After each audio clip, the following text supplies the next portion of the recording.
ليعلم الجميع أن هذا الخطاب له علاقة مع المؤتمر الأخير للكاف الذي انعقد منذ أيام في أبيجان بالكوت ديفوار، والذي من خلاله دخلت الانتخابات لكسب عضوية في المكتب التنفيذي للكاف.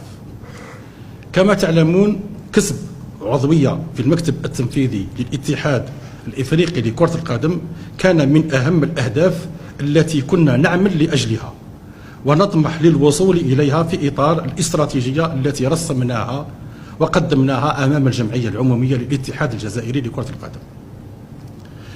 أوضح من هذا المنبر أننا بذلنا كل المجهودات واستعنا بجميع الوسائل المتاحة قانونا بما يتوافق مع أخلاقنا وقيمنا لبلوغ الهدف، لكن مع الأسف هذا لم يكفي.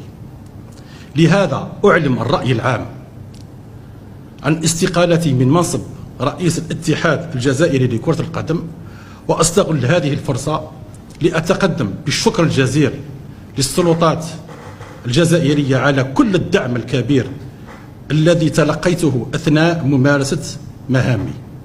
كما أشكر في هذا السياق الأسرة الكروية الجزائرية على الثقة التي وضعتها في شخصي.